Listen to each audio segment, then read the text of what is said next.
Instead of reviewing this movie, let's just play Camp Blood. So, you pick a card to represent you. Jack of Spades will be Jason. I'm the Queen of Hearts. And we'll separate these cards into piles, and each of the piles represent cabins, and their face cards represent counselors. Now, the object of the game is to find out which cabin Jason is in. You got it? Me neither.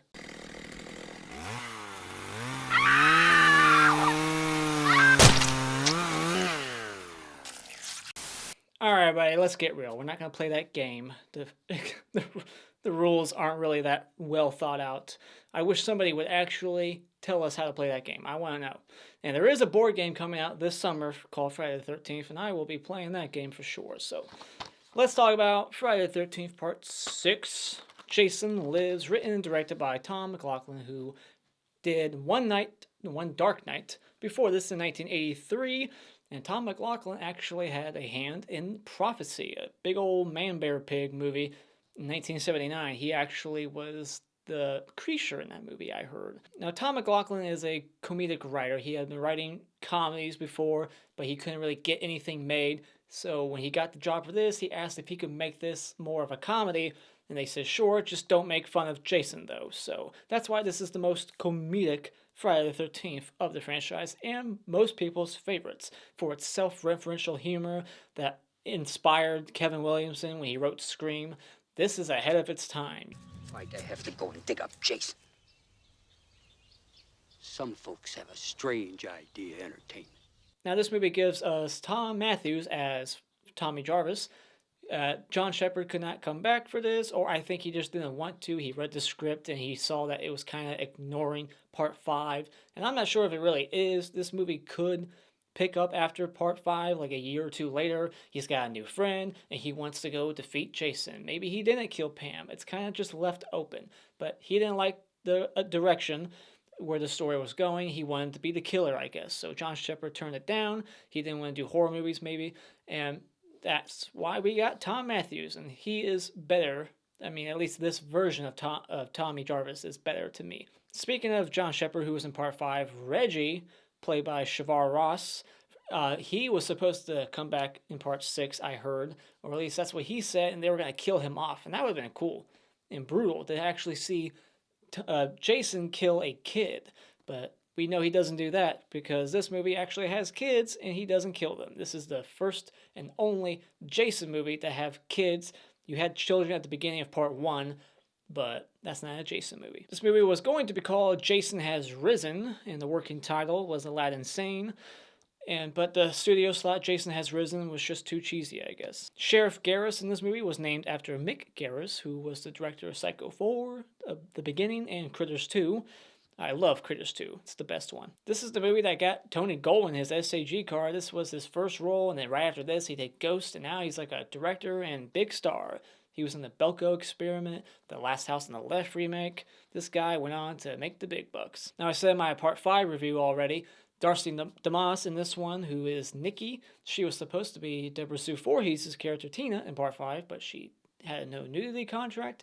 And now she's in here, and this one also doesn't have nudity, probably because she didn't have a nudity contract. Now, the paintball scene is very iconic, and the actors in that scene are all former, mime friends of Tom McLaughlin's. And the Jason in that scene, it's the only scene with someone other than CJ Grahm, the actor Dan Bradley, who went on to do second unit directing for all kinds of movies, like the Jason Bourne films. But they let him go because they said he was too overweight. They didn't want a fat Jason. So we got the Marine, CJ Grahm, who is a good Jason. He's not my favorite, but I do like his portrayal as Jason. It's blue-collar Jason. He's got the utility belt. He's got the throwing knives and shit. It's a different look for sure. You got Alice Cooper, who wrote 3 songs for this movie. You got the man behind the mask. And they got 3 different songs in this film by Alice Cooper. So that's an awesome soundtrack. Another thing that just amplifies this movie and makes it better than the rest is the soundtrack. And the original script had a different ending where we actually got to meet Elias Voorhees, aka Jason's dad. But the producers said no, because then in the next movie they would have to focus on him or explore that character. And we gotta focus on Jason. not his dad. And I'm glad they took that out. In post-production, there was 3 kills added. The couple at the picnic who gets stabbed on the motorcycle, and the caretaker who was supposed to live.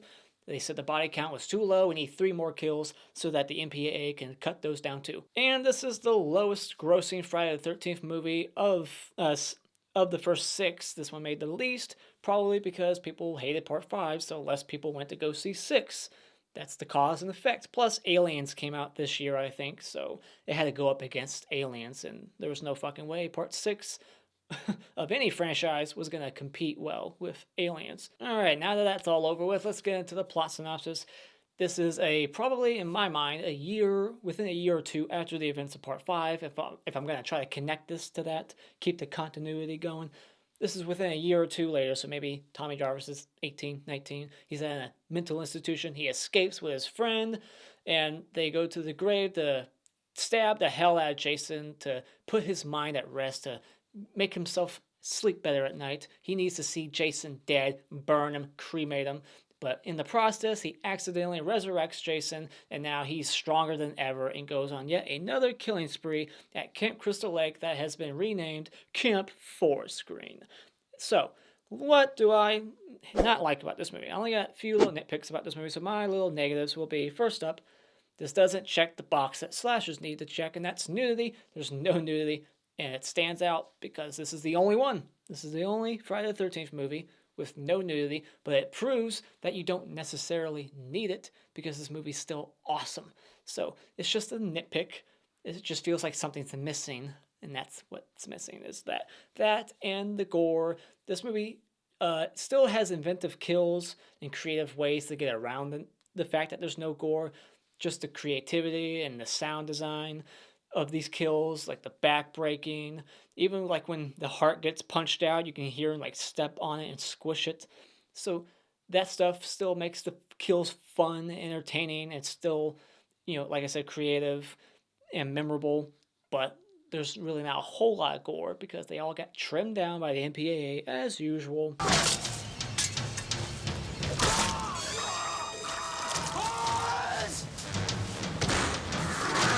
But I feel like they were able to get away with a little bit more because even that heart thing still surprises me. Like the fact that they even showed it at all.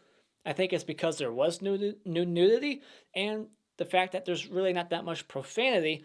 I think they were able to get away with a little bit more. Another thing that I feel is missing from this is a good final chase. There really is no chase. Every movie before this has that 5 to 10 or so minute chase between Jason and 1 or 2 victims. In this one, there really is no chase.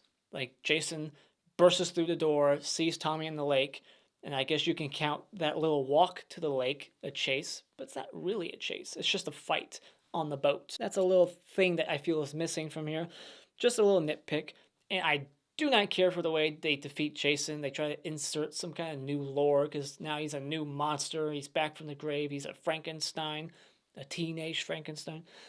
And just the way they defeat him, they don't even kill him. They just keep him down there. So it's just like, it's not really an awesome defeat of Jason, like in part 4 or even 3. But other than that, the rest for me is positives. First up, I like that they actually bring kids into the camp, so it actually raises the stakes. It creates tension in those scenes when he's entering the camp and they're all alone.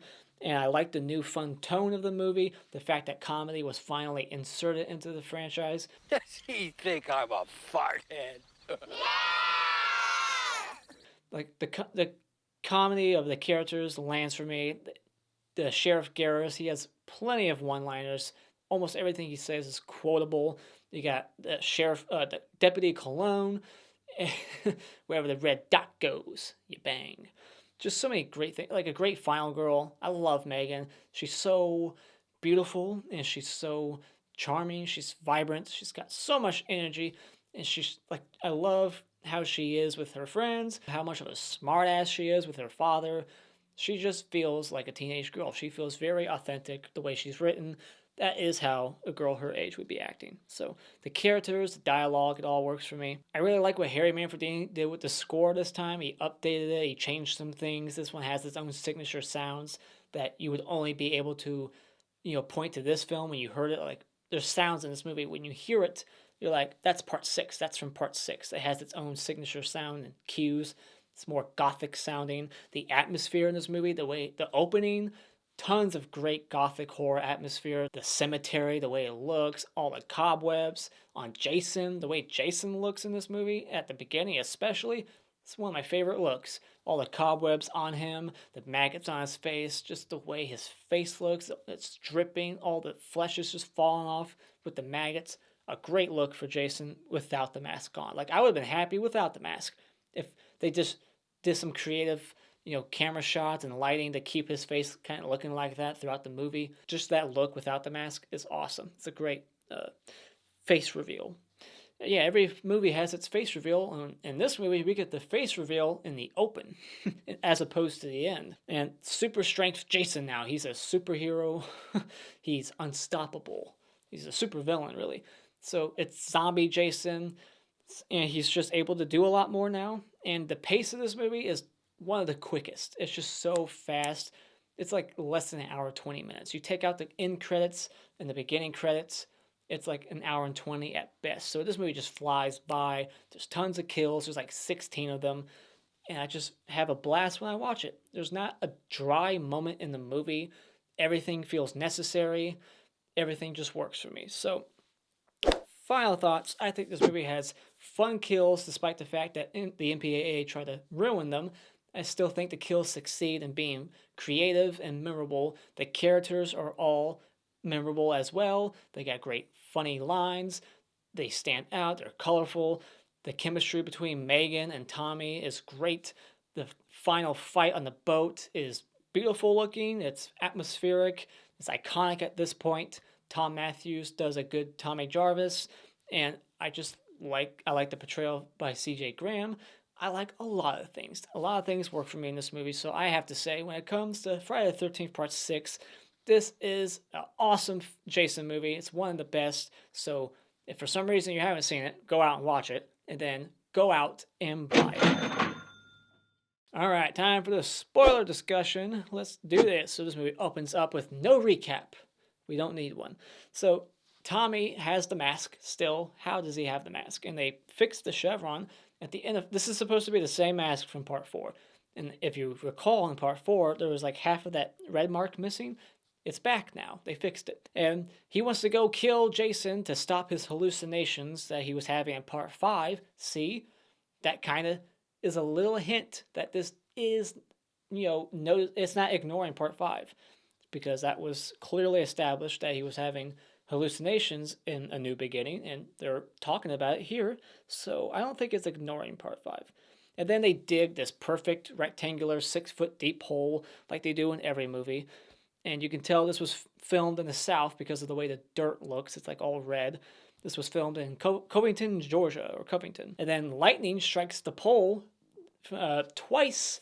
So that proves that lightning does strike the same spot twice. I like how Jason goes from a hollow, empty skeleton, like no meat to his bones. And then when the lightning strikes, it goes from that to bulky and all the flesh is back. He's got an eyeball that wasn't there before. Makes no sense. It's completely illogical, but who cares? I like how his friend Horshack, if that's what people call him, Rorschach, whatever. He's talking about like his heart. He's like, my heart can't take this no more. And he ends up getting his heart punched out like Mortal Kombat. He gets his mask back on. He's got the gloves that Tommy provided. And then we get a Jason Bond moment. He's like James Bond. He stares at the camera and slices through it. It's a good tone setter. Like, yep, this is how this movie's going to be. We're not going to take shit serious. We're not going to try to be logical. We're going to have fun with this. So then we find out that they renamed the camp Forest Green to kind of bury the past and let it die. But Jason comes back to ruin that. He goes straight to the police station like a moron because he wants people to go shoot Jason like he's an unstoppable killing machine. The cops ain't gonna do shit. So he gets himself arrested. It's kind of like Hatchet 3, which I just watched recently, where Danielle Harris goes straight to the police station to get herself locked up like an idiot. It never works. Never works. Quit doing it. And then we get the caretaker. He's breaking the fourth wall, staring at the camera. Some people have a strange idea of entertainment. And then we see Tony Goldwyn and Tom McLaughlin's wife, and Tony's character Darren has the world's smallest gun I've ever seen on film. It's so hilariously small. It's just like that big. And he acts like it's so big. He's like, "Come on," and she calls him Dirty Harry. He's like, "That is not a Dirty Harry pistol. I'll show you a Dirty Harry." And then he gets killed, of course. And then he goes to like kill the wife in the car, and then like the pole slides over. That was a mistake on set. He was just supposed to hit the seat to the left, but he followed her with the stick, almost killed her. Then he sticks her in the throat with it. We see an American Express card. Don't leave home without it. And then we get like all these references, like these name dropping moments, like Cunningham Road and the Karloff store. I mean, they just keep name dropping. And then Officer Cologne says it's Friday the 13th, so that's a coincidence that Tommy Jarvis went to dig him up the previous night on the 12th for him to go kill people on the 13th. Was that a coincidence? It has to be. So, and then we see all the paintballers, and you got the chauvinist, sexist asshole who provides the utility belt and the machete, because somebody's got to provide a machete in these movies.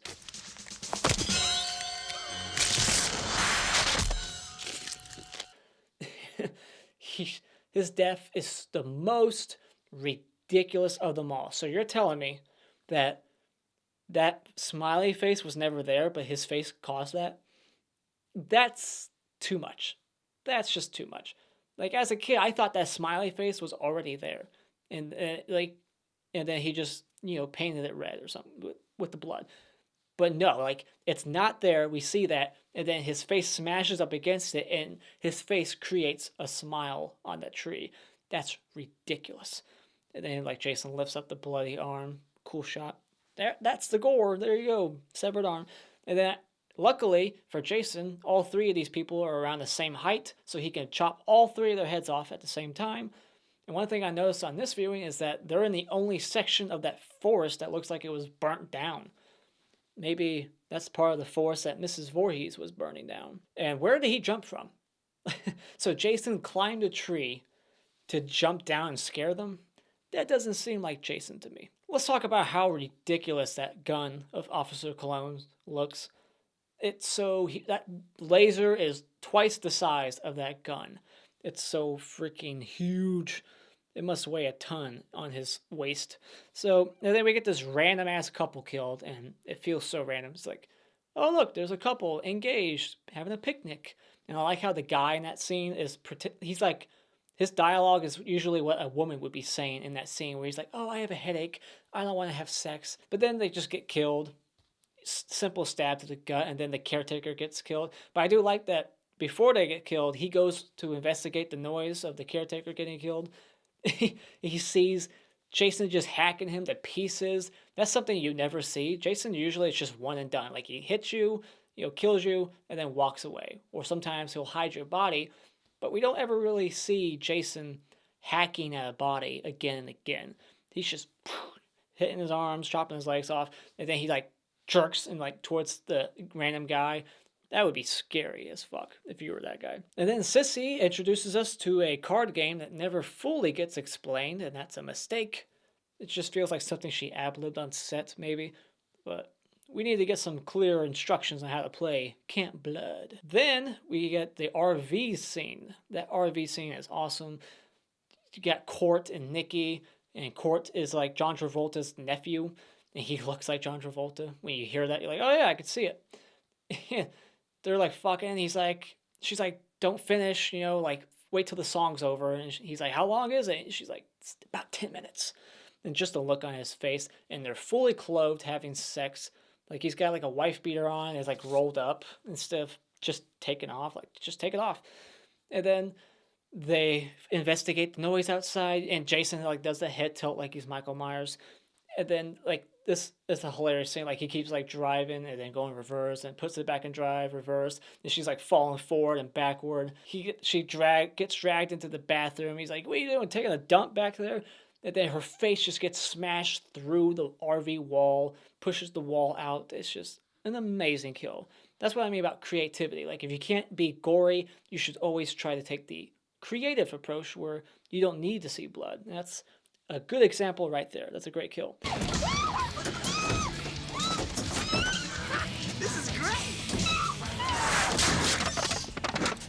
And then he gets the knife to the side of the head.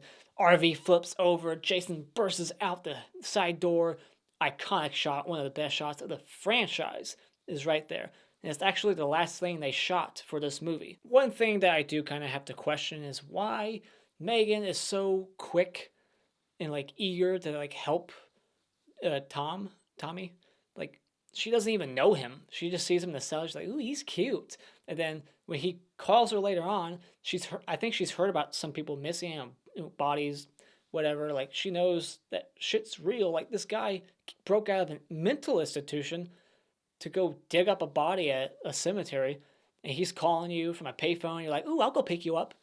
Like whatever. You just kind of have to go with it. She's young. She's dumb. It's like he could be crazy for all you know. And then even the sheriff leaves his daughter at the police station with Tommy, and without even making sure that he's in his cell. Like he's outside the cell. He's like, "All right, Officer Cologne, just put him in the cell. I'll be back. I'm leaving." And then doesn't even make sure that because he's not even handcuffed at that point. So it's like, wouldn't you want to make sure that your daughter's safe before you leave if you truly give a shit about her? And I want to know how Jason knows where the camp is.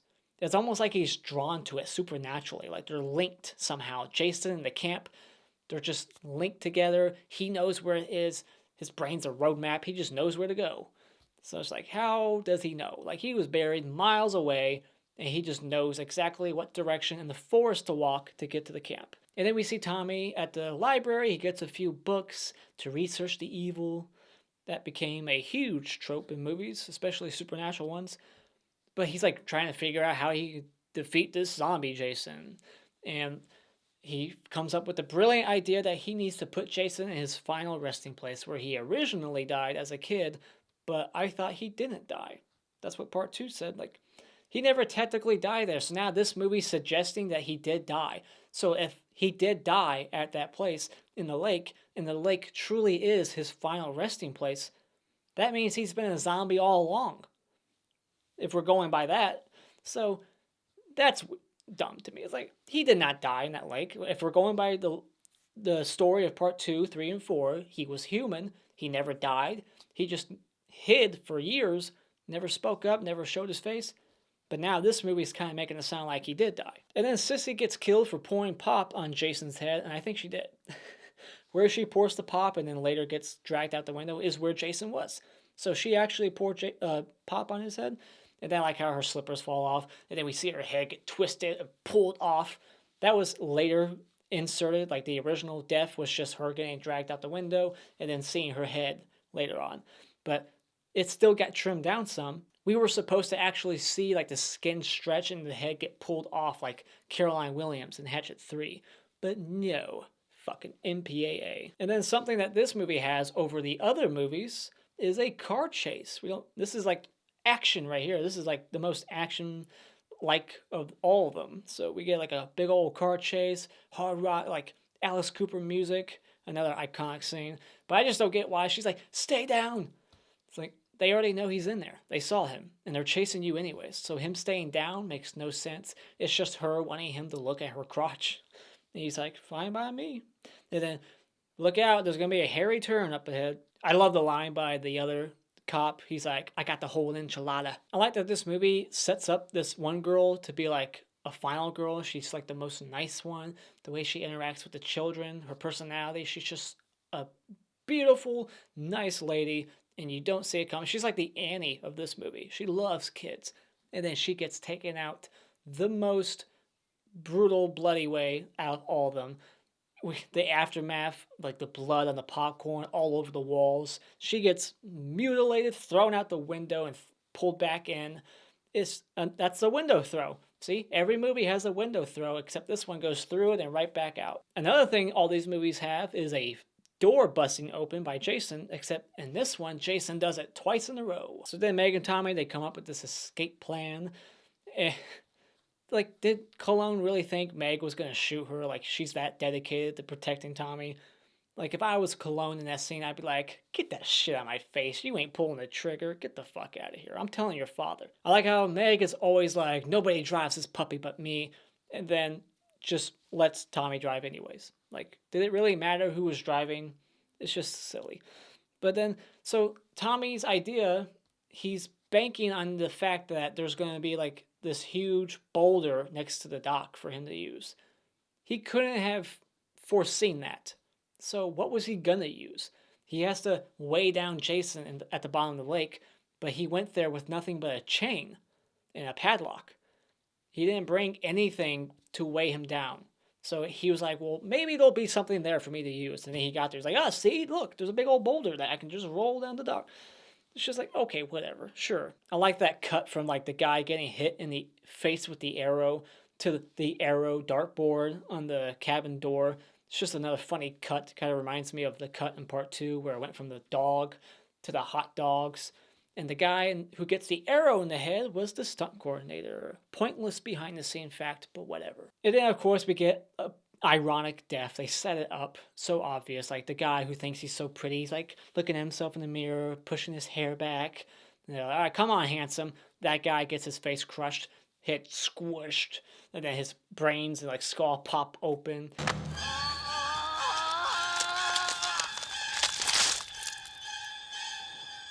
It was supposed to be a lot more gnarly, but of course that got slashed. And then, but we get like a cool aftermath shot of his body, and there's like all this mucus like oozing out of his nose. It's disgusting and awesome. And then they never learn their lesson. Typical, they always shoot the bad guy over and over and over again. And no matter how many times he gets back up, they're like, this one will do it. All right, maybe this one will get him. It's like, nope.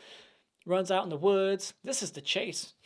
This is the only chase scene. We got the sheriff running into the forest, and then Jason's going to go get his daughter, and I like that he actually like stands up for his daughter. He's like, no, not her. And he gives him a run for his money. He is kicking the shit out of Jason. This is the only time until part 8 where somebody is actually beating the shit out of Jason. He looks like he's about to win. He's crushing his head with that rock, and then he gets crushed, like bent backwards. His spine is crushed for sure. And the sound design on that kill is fantastic. It's just like, ooh, damn. One of the most interesting scenes in this movie for sure is the scene with Jason and the kids. He walks up to the little girl named Nancy, Thom McLoughlin's wife. He doesn't kill her. Like, she prays him away. It's like, it's an interesting scene because you're like trying to like study Jason. Like, it's a good like study piece. Like, all right, what's going through his mind and what's he thinking? Like, he's just staring at her like, I used to be a kid, and this ain't no teenager, so I'm going to leave you alone.